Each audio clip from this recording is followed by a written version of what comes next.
من المياه البحرية تحدد حركتها الخارجية من جهة التحكم السياسية للدولة البحرية، وبيمارس الدولة عليها سيادة مطلقة في أنشطة التجارة واستخراج الثروات، يعني يمارس الوظيفة الاقتصادية والعسكرية عشان تجاري تاريخية للدولة فيها. وتتفاوت بتذاكري ايه؟ جغرافيا. حد يخض حد كده.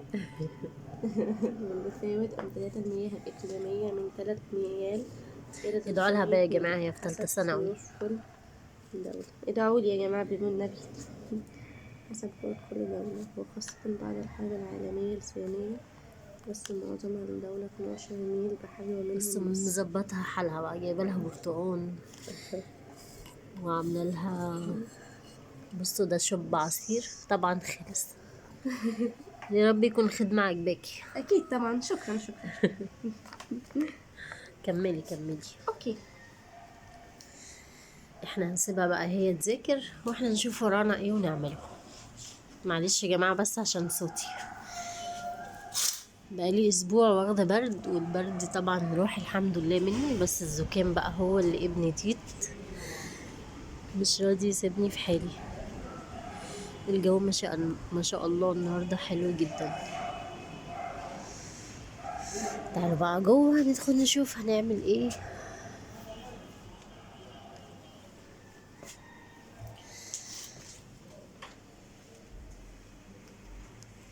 طبعا انتوا مستغربين من المخدات اللي فوق بعضها ديت.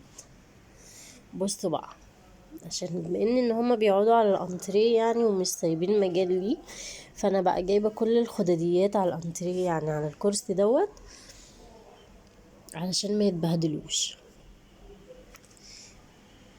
لكن ما يكون في طبعا ضيوف جايلنا بقى ولا حاجه، فبروقها واحط كل ايه، كل الخدديات بحطها مطرحها.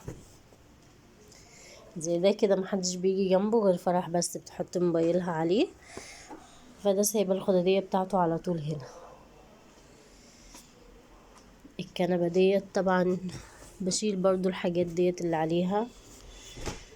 بس البقعة ديت يا جماعة أنا مش عارفة دي بقعة زيت دي ولا بقعة ايه، فمش عارفة اشيلها يعني. لو حد يعرف بتتشيل ازاي يقولي، يكتبلي في الكومنتات تحت، عشان بجد مبوخة الانتريه قوي.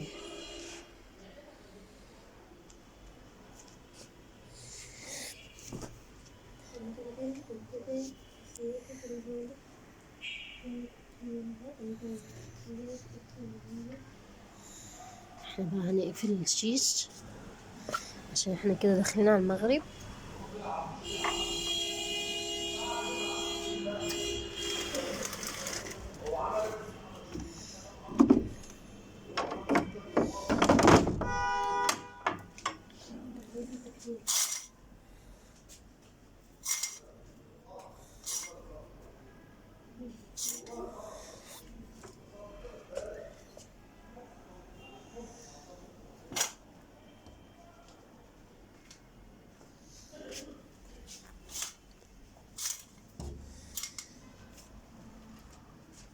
الستارة دي عايزة اقصها يعني. بصوا هي الديل بتاعها عامل ازاي، نزل قوي على الارض. بصوا كل ده،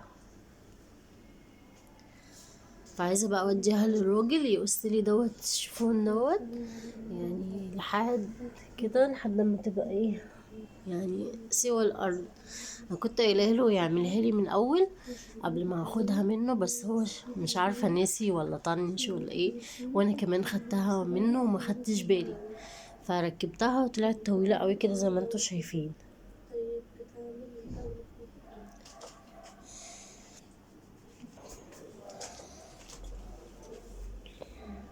فقولوا لي رايكم يا بنات، ان اقص الستاره واظبطها لحد الارض كده، ولا اخليها بالطول دوت عشان ما تبصي. انا بصراحه خايفه عليها يعني، خايفه لو انا قصيتها تبوظ، فاكتبولي تحت في الكومنتات. وبصوا في حاجة كمان هنا، الشباك دوت عايزة اجيب له الستارة، بس تكون بقى ايه يعني زي اللي هناك دي. هجيبها اللون دوت علشان يليق مع الانتريه. ولا اجيبها، بس انا عندي الانتريه لونين، عندي اللون دوت الكاكاوي دوت، وعندي الاصفر، فانا معلقه هنا ستاير كاكاوي.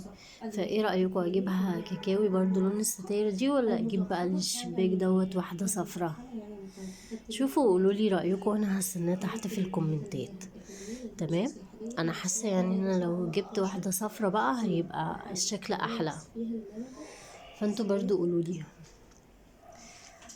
اما الزينه ديت بقى لسه متعلقه من يوم الحنه بتاعت ريهام، هبقى احط لكم حته كده مقطع صغير قوي من الحنه في الفيديو، اتفرجوا عليه وقولوا لي ايه رايكم.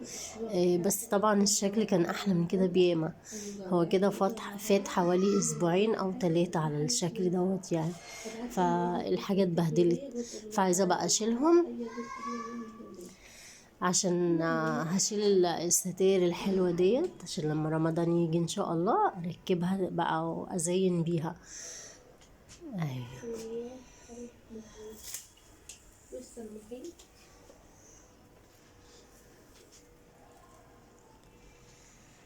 ما تنسوش بقى يا بنات تقولوا لي ايه يعني على الستارة، اجيبها اصفر لون الكنبة ديت، ولا اجيبها كاكاو لون الستارة دي، يبقوا التلاتة زي بعض. ثواني بس اقفل الشباك. طبعا فرح عدلي هنا عند الانتريه، فمش عارفه اعمل فيه اي حاجه، فهحاول اسيب لها بقى المكان زي ما هو كده، وانا اطلع اشوف بره فيه ايه واعمله. ممكن اخش اروق اوضه اخوها قبل هي ما تخلص مذاكره. ما تنسوش بقى تقولوا لي اعمل ايه في البقعه ديت، ولو انا حاسه ان هي زيت عشان من ساعه ما جبت الانتريه وهي في البقعه دي، فلو حد يعرف البقعه دي تطلع ازاي يكتب لي تحت في الكومنتات بالله عليكم، ما تنسوا يا جماعه، عشان هي بجد مضايقاني قوي.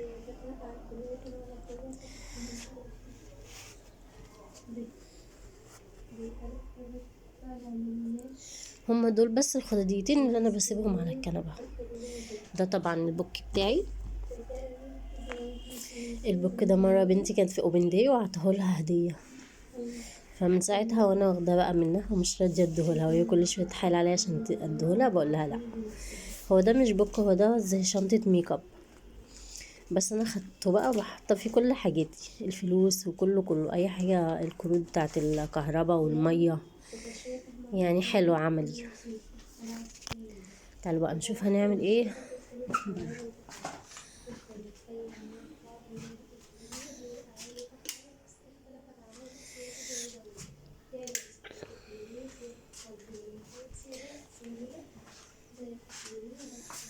بصوا بقى، انا عندي شويه مواعين كده عايزين يتغسلوا، فيلا نغسلهم ونخلص منهم.